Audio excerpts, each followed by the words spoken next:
ఆంధ్రప్రదేశ్లో కూటమి ప్రభుత్వం సూపర్ డూపర్ హిట్ కొట్టింది. చంద్రబాబు నాయుడు 4వసారి ముఖ్యమంత్రిగా ప్రమాణ స్వీకారం చేశారు. మంత్రులందరూ కూడా వారి యొక్క కొలువుల్లో ఆసీనులయ్యారు. పాలన ప్రారంభమైంది. మరి ఇప్పుడు $1 మిలియన్ ప్రశ్న, జగన్ ముందున్నటువంటి సవాళ్ళేంటి? ఆయన తన ప్రభుత్వాన్ని ఎలా ఎదుర్కోబోతున్నాడు? తన సొంత పార్టీని ఎలా కాపాడుకోబోతున్నాడు? జగన్ యొక్క మూమెంట్సే ఇప్పుడు చాలా ఆసక్తికరం. అయితే జగన్మోహన్ రెడ్డి ముందు ఉన్నది అంత ఈజీ టాస్క్ కాదు. ముఖ్యంగా మొదటిగా మనం చూసినట్లయితే ఫస్ట్ జగన్మోహన్ రెడ్డి అసెంబ్లీకి వస్తాడా రాడా? ఇది ఒక $1 మిలియన్ ప్రశ్న. ఒకవేళ వస్తే నిజంగా నారా చంద్రబాబు నాయుడు గత ప్రభుత్వంలో వ్యవహరించినట్లుగా 4 సంవత్సరాల పాటు చంద్రబాబు నాయుడు 2019లో జగన్మోహన్ రెడ్డి ముఖ్యమంత్రిగా గెలిచిన తర్వాత రెగ్యులర్గా అసెంబ్లీకి అటెండ్ అయ్యారు. సో ఒక రకంగా 151 మంది సభ్యులున్నటువంటి వైసీపీ ప్రభుత్వాన్ని ధీటుగా ఎదుర్కోవడంలో చంద్రబాబు నాయుడు అప్పుడు సక్సెస్ అయ్యాడు. సరే, చివరిలో ఒక ఏడాది ముందు ఆయన సభ నుంచి వెళ్ళిపోయినటువంటి పరిస్థితి, అదంతా హిస్టరీ. మరి అదే రీతిలో ఈసారి కేవలం 11 స్థానాలు మాత్రమే జగన్మోహన్ రెడ్డి గెలుచుకున్నాడు. ఒక రకంగా చెప్పాలంటే ప్రతిపక్ష హోదా కూడా లేనటువంటి పరిస్థితి. మరి ఈ సమయంలో నిజంగా జగన్ అసెంబ్లీకి వస్తాడా రాడా? ఒకవేళ వస్తే ఎన్ని రోజులు ఉంటాడు? తన సభ్యులు మాత్రమే పంపిస్తాడా? లేక తను కూడా ధైర్యంగా ముందు నుంచి చెప్తున్నట్టుగా సింహం సింగిల్గా వస్తుంది, పోరాటం చేస్తుంది అంటూ ఆయన మొదటి నుంచి వ్యాఖ్యలు చేస్తూ వచ్చారు. సో అదే పంతాను ఆయన కొనసాగిస్తాడా లేదా?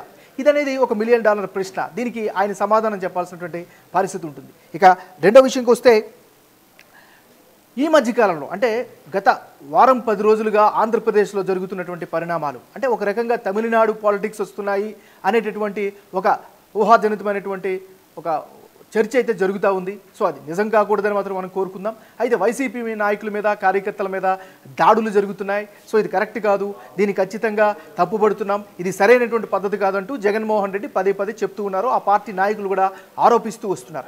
మరి ఈ పరిస్థితుల్లో ఆయన తనదైనటువంటి స్థాయిలో మరోసారి పాదయాత్ర చేస్తారా? లేకపోతే వాళ్ళందరినీ కూడా భరోసా ఇచ్చేలాగా ఓదార్పు యాత్ర లాంటిది మళ్ళీ స్టార్ట్ చేస్తారా అనేటటువంటి ఒక సందేహాలు కలుగుతున్నాయి. అంటే ప్రజల్లోకి వెళ్ళే ప్రయత్నం చేస్తారా? ఒక నిజంగా ప్రజానాయకుడు ఖచ్చితంగా ప్రజల్లోకి వెళ్ళాలి. అయితే ఇంత ఘోర ఓటమి తర్వాత వెంటనే ప్రజల్లోకి వెళ్తారా, లేకపోతే కాస్త టైం తీసుకుని వెళ్తారా? ఇది కూడా జగన్మోహన్ రెడ్డి ఎలా వ్యవహరిస్తాడు అనేది మరో పెద్ద ప్రశ్నగా మిగిలింది. మరోవైపు ముఖ్యంగా చూసుకున్నట్లయితే రాజకీయ పరంగా, అంటే పొలిటికల్ మేనేజ్మెంట్ పరంగా మనం కనుక చూసుకున్నట్లయితే 2019 ఎన్నికల్లో 151 స్థానాలు గెలుచుకున్న పరిస్థితుల్లో ఆయనకి ఎమ్మెల్సీల సంఖ్య చాలా ఎక్కువగా ఉంది. మరో 2 ఏళ్ల వరకు కూడా వైఎస్ఆర్ కాంగ్రెస్ పార్టీ తరపున గెలిచినటువంటి ఎన్నికైనటువంటి ఎమ్మెల్సీలు కొనసాగే అవకాశం ఉంటుంది. అయితే మరోవైపు ఈసారి 2024 ఎన్నికల్లో 164 స్థానాలతో గెలుచుకుంది కూటమి ప్రభుత్వం, చంద్రబాబు నాయుడు సర్కార్. మరి వారి యొక్క ఆకర్షలో ఏమైనా ఈ ఎమ్మెల్సీలు ఏమైనా జారిపోయే అవకాశం ఉందా, ప్రమాదం ఉందా? సో నిజంగా అలాంటి పరిస్థితి వస్తే జగన్ వాళ్ళందరినీ కూడా రక్షించుకునే ప్రయత్నం చేస్తాడా? తన సంఖ్యని కాపాడుకునే ప్రయత్నం చేస్తాడా? దానికి ఆయన ముందున్నటువంటి ఆప్షన్స్ ఏంటి? ఇవి కూడా చాలా పెద్ద ప్రశ్నగా మారుతాయి. మరోవైపు షర్మిల ఇప్పుడు ఎన్నికల్లో, అంటే 2024 ఎన్నికల్లో ముఖ్యంగా రాయలసీమ ప్రాంతంలో షర్మిల ఇంపాక్ట్ చాలా ఎక్కువగా ఉంది అనేది రాజకీయ విశ్లేషకుల మాట. అదేవిధంగా ఇప్పుడు వచ్చినటువంటి ఫలితాలను చూసినా కూడా అది నిజమని నమ్మక తప్పదు. ఎందుకంటే ఇదే షర్మిల, అంటే సొంత చెల్లి, 2012-13లో ఆమె జగనన్న వదిలిన బాణంగా ప్రజల మధ్యకి వెళ్ళారు, జగన్ కోసం మాట్లాడారు, జగన్ పార్టీని నిలబెట్టే ప్రయత్నం చేశారు. ఒక రకంగా మాట్లాడుకుంటే ఉదయం నుంచి అర్ధరాత్రి వరకు కూడా ఆమె ప్రజల మధ్యన ఉన్నారు. జగన్ తరపున ఆమె వకాల్తా పుచ్చుకొని జగనన్న వదిలిన బాణంగా జగన్ మాటల్ని ప్రజల వద్దకు తీసుకెళ్లారు. సో అంత చేసినటువంటి చెల్లి సీన్ కట్ చేస్తే కరెక్ట్గా 10 సంవత్సరాల తర్వాత, అంటే 2013లో సీన్ అది, ఇప్పుడు 2024 ఎన్నికలకు ముందుకు వచ్చేసరికల్లా ముఖ్యమంత్రి అవ్వకముందు జగనన్న వేరు, ముఖ్యమంత్రి అయిన తర్వాత జగన్మోహన్ రెడ్డి గారు వేరు అంటూ సాక్షాత్తు వైఎస్ షర్మిల, అంటే జగన్మోహన్ రెడ్డి సొంత సోదరి చేసినటువంటి వ్యాఖ్యలు పెను సంచలనంగా మారాయి, దుమారాన్ని లేపాయి. మరీ అనూహ్యంగా ఆమె చెప్పినటువంటి వ్యాఖ్యలకు అనుగుణంగానే సొంత తల్లి విజయమ్మ కూడా షర్మిలకు ఓటేయండి అంటూ కూడా ఆమె విజ్ఞప్తి చేస్తూ కీలక దశలో ఒక వీడియోను కూడా అప్పట్లో ఆమె రిలీజ్ చేశారు. అది కూడా సంచలనమైంది. సో ఇవన్నీ కూడా ఖచ్చితంగా వైఎస్ కుటుంబంలో చాలా పెద్ద దుమారాన్ని లేపాయి, ఓట్ల విషయంలో కూడా భారీ గండి కొట్టాయి. మరి దాన్ని రికవరీ చేసుకునే ప్రయత్నం చేస్తాడా జగన్మోహన్ రెడ్డి?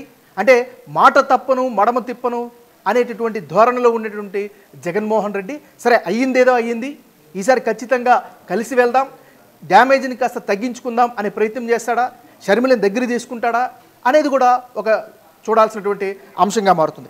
జగన్మోహన్ రెడ్డి ఈసారి ఇంత స్థాయిలో ఘోర ఓటమికి కారణం తన చుట్టూ ఉన్నటువంటి క్వార్టరీ అంటూ వైఎస్ఆర్ కాంగ్రెస్ పార్టీకి చెందినటువంటి సొంత నాయకులు కార్యకర్తలే బహిరంగంగానే ఆరోపిస్తున్నటువంటి పరిస్థితి. ముఖ్యంగా సకల శాఖల మంత్రిగా వ్యవహరించినటువంటి సజ్జల వంటి నాయకుల వలనే జగన్మోహన్ రెడ్డికి ఇంత స్థాయిలో భారీగా గండి ఏర్పడిందంటూ కూడా బహిరంగంగా చెబుతూ ఉన్నారు. మరి ఇప్పుడున్నటువంటి ఈ పరిస్థితుల్లో నిజంగా జగన్మోహన్ రెడ్డి రానున్న తన భవిష్యత్తు కోసం నిజంగా పూర్తి స్థాయి ప్రక్షాళన చేసే అవకాశం ఉందా?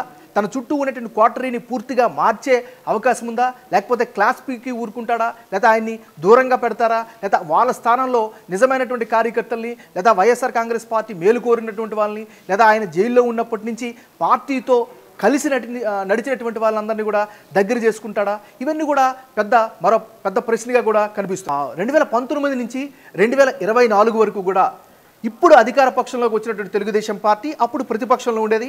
అప్పుడు పదే పదే కామెంట్ చేస్తూ ఉన్నారు, ప్యాలెస్లో ఉంటాడు, పరదాలు కట్టుకొని తిరుగుతూ ఉంటాడు అంటూ కూడా కీలకమైనటువంటి వ్యాఖ్యలు చేశారు. ఈవెన్ నిన్న కూడా మనం సోషల్ మీడియాలో ఒక వీడియో వైరల్ అయింది. నారా చంద్రబాబు నాయుడు, లోకేష్ ఇద్దరు కూడా తన అధికార నివాసంలోకి వెళ్తునేటప్పుడు అక్కడ పోలీసులు ఒక పరదాలు ఏర్పాటు చేశారు, ఇంకా పరదాల కల్చర్ పోలేదా అంటూ ఒక సెటైర్ వేసినటువంటి పరిస్థితి కనిపిస్తుంది. అంటే ఈ కల్చర్ని కాదు, నాకు సంబంధం లేదు, నాకు సంబంధం లేకుండానే ఇలాంటి తప్పులన్నీ జరిగాయి అనేది సరిదిద్దుకునే ప్రయత్నాలు చేస్తారా? ఇవన్నీ కూడా జగన్ ముందున్నటువంటి ఆప్షన్స్. అయితే రాజకీయాల పరంగా ఎవరికీ శాశ్వతం కాదు అధికారం, అదేవిధంగా అసాధ్యం కూడా కాదు. సో 151 స్థానాలు సంపాదించుకున్నప్పుడు జగన్మోహన్ రెడ్డిని కీర్తించినటువంటి నోళ్లే ఈరోజు జగన్మోహన్ రెడ్డిని అధఃపాతాలకు తొక్కేసేలాగా విమర్శలు చేస్తూ ఉన్నాయి. కట్ చేస్తే 4 ఏళ్ల క్రితం చంద్రబాబు సీన్ అయిపోయింది, చంద్రబాబు పరిస్థితి అయిపోయింది, తెలుగుదేశం పార్టీగా చరిత్రలో కలిసిపోతుంది అంటూ విమర్శలు చేసినటువంటి వాళ్ళే ఈరోజు ఆహా చంద్రబాబు నాయుడు, ఓహో చంద్రబాబు నాయుడు అంటూ కూడా వర్ణిస్తున్నటువంటి పరిస్థితి కనిపిస్తుంది. That is the magic of politics. Cinema అయినా రాజకీయాలైనా సక్సెస్ మాత్రమే మాట్లాడుతుంది. కాబట్టి వీటన్నిటి దృష్టిలో రానున్న రోజుల్లో ఆంధ్రప్రదేశ్ రాజకీయాల్లో జగన్ మళ్ళీ తిరిగి లేస్తాడా, తన స్థాయిని నిలబెట్టుకుంటాడా అనేది ఖచ్చితంగా వేచి చూడాల్సినటువంటి అవసరం ఉంది. For more videos like this, subscribe Big TV channel.